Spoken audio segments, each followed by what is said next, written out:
Start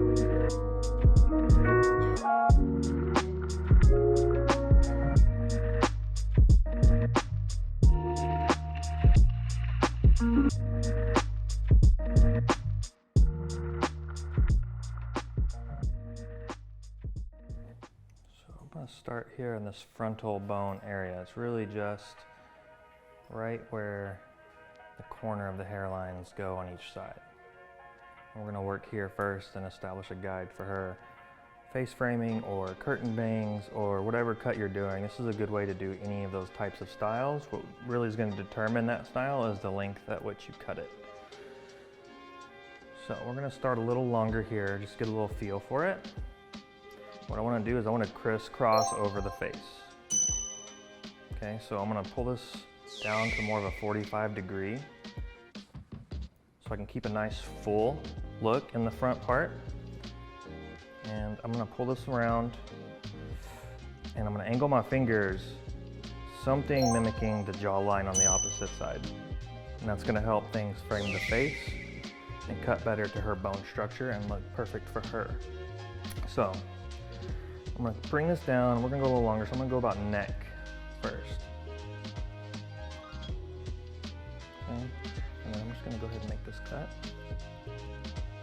So whenever I bring this over on the other side, you can see the nice little angle of this hair. That's about mid-neck. We'll probably do a little bit more dry cutting, but I kind of like that.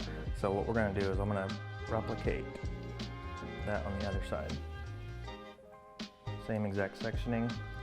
Right to that corner of where the hairlines meet vertically and horizontally. And I'm going to go ahead and crisscross the other side. So I need to change my lower body position so that I can cut appropriately and mirror exactly what I did. So again, over the face, and just remembering picking a spot on their body or face or neck and making sure I remember that, so when I cut the other side, it's very similar to how I did the first side. Again, this angle, finger angle, came from mimicking her jawline. Now you can adjust however you want, but you can see again, as I let it down, now we have both sides framing that face, creating a curtain effect. Okay, I really like that. We're gonna do a little bit more fun with the dry cutting, but we're gonna keep that as it is for now. This is going to be a good setup for our layers. So my next section, we're going to go from her part where she parts it, and we're going to go straight down to the hairline at the ear.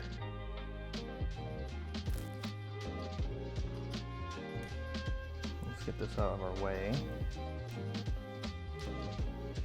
So I'm going to go ahead and connect this piece to her first part of the curtain thing there. So again, I'm going to crisscross, pretty much doing the exact same thing. Important key point here is to make sure that whenever you're pulling this hair forward, that you're not wrapping this hair around the face, but rather going directly across. So taking this almost over the exact section I did. Let me get it better, see if I can see it better. So again, we're not going to wrap this hair around. We're going to go directly up and over the entire bone structure,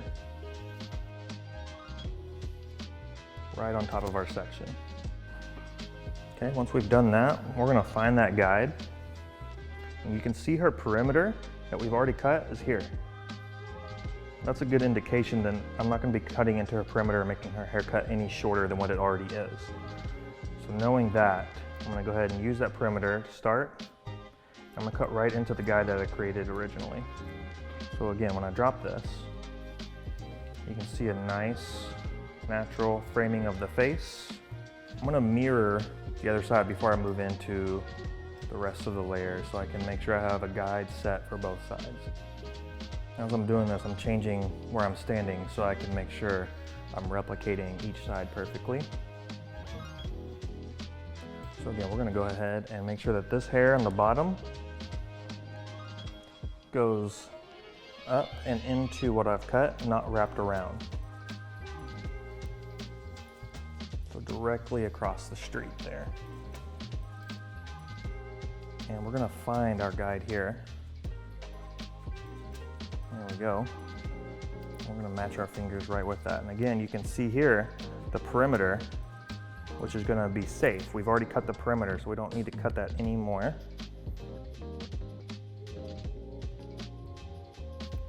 And we're gonna recomb. Follow that guide all the way down. So let's check out these first few sections. I'm just gonna comb it down in your face, I hope you don't mind, just so we can see a nice outline.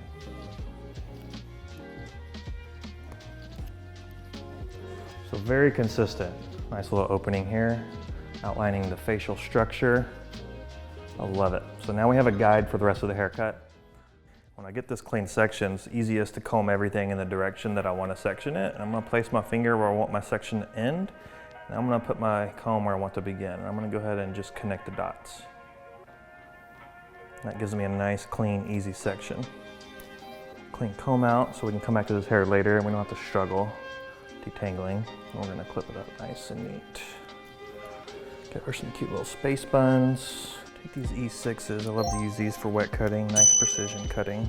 We're gonna start in the very center. We're gonna establish a length for her. I always start right before the side of the hairline begins. So my first cut is gonna be directly in the back while the hairline is still horizontal. And I'll work to the side after this is established.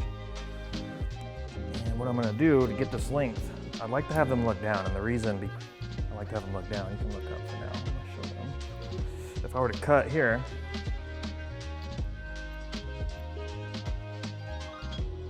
while she's looking up, and then when she looks down, what happens is all this length likes to change, and then you get these really fuzzy ends. So I want a nice clean perimeter, so I'm gonna start with her looking down like this, and then we'll establish the perimeter. So that way we're not surprised by some crazy hairs at the end of our haircut here. I always like to cut with my thumb facing upwards. That opens up the palm, and that allows me to rest my scissor on my ring finger so I can get a nice steady cut. I'm gonna point cut through this to get a nice soft edge so I don't have a very blunt line at the bottom. It'll be nice and full, but it just won't look too thick or blunt to where it's not really falling right for her. Once this is down, again, thumb up, palm out, and we're gonna rest the scissor right on top of my ring finger. Just a nice little point cut. So then once that's done, I'm gonna have her keep looking straight and down. I'm gonna add some hair. I'm gonna pull this straight down, and I'm just gonna follow this guide to the side. I do want to create a face frame or some type of rounded perimeter. So for this next part, instead of working over the shoulder, I'm gonna have her turn her head. So this is all about head position. And then I'm gonna tilt her neck forward. So what that does is it allows me to pull this hair out at an angle, but compared to her head shape, the hair is actually coming straight down and it's not pulled out, right? So we're just creating a perimeter here and we wanna be 0 degrees. So I'm gonna pull this hair down, her head is turned, her head is tilted. Same exact technique. We're gonna point cut a nice soft perimeter. I'm gonna add some hair. While she's still turned, we're gonna bring this down. And we're just gonna work all the way to the front. So now that she is in this front, I'm gonna really work that head shape to my advantage. And still utilizing my ring finger to keep a stable scissor while I cut.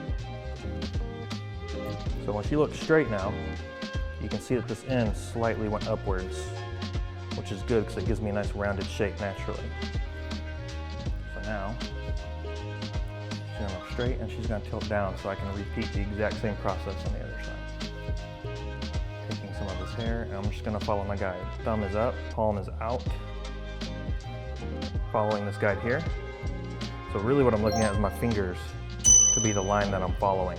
Once my fingers match that guide, I know I'm in the right place. So I can go ahead and cut from either side.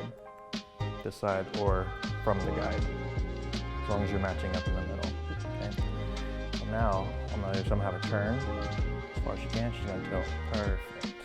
It helps me pull this hair outwards a little bit, but it's actually 0 degrees compared to her head shape or her head position.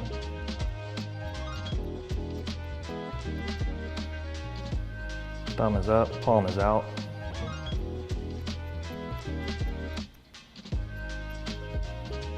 And that little guy. So we're gonna look forward now and we're gonna check for balance.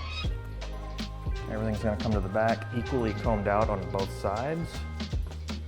And if there's anything a little bit off, we can go ahead and adjust immediately.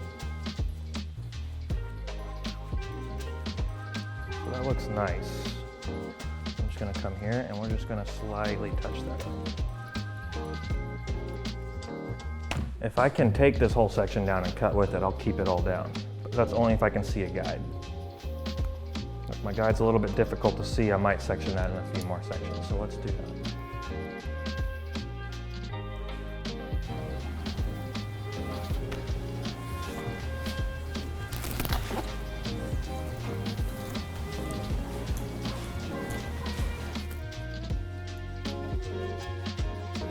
We're just going to repeat this process all the way up the hair until this perimeter is set. And then we'll move on into our interior layering, creating her face frame and curtain bang.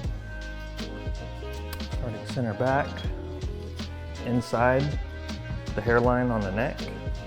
And we're going to have her look down one more time. And same exact process. Thumb is up, palm is out. Finding my guide, and we're going to use that ring finger to stabilize my scissor so I can get a nice, consistent cut. Her head position is going to change and do the exact same thing we did in the very first section, just to be consistent. So we're going to turn and we're going to tilt. Perfect. Very nice, straight, and you can see how that leaves a nice natural soft edge on the sides. So then let's go ahead, have her look down one more time. We're going to start this direction.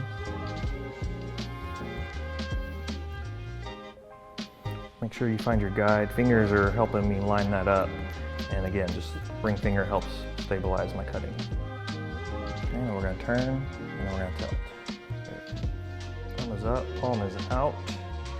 The reason I like to do that is because if my hand is flat and I go to get this perimeter, the first thing I wanna do is flip this out, and that changes a lot of different things within that perimeter. So if I start already flipped out, I don't have to flip out as I cut. It's already ready to go. So everything stays nice, straight, and smooth for me. Let's go straight. We're gonna check for balance one more time before we do this last part. I need to adjust my finger angle so I don't go too straight here on the side.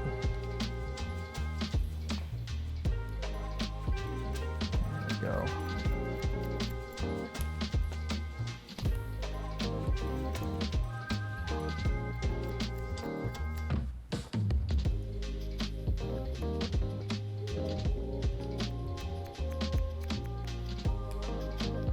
Let's check the balance one more time, straight. Much better.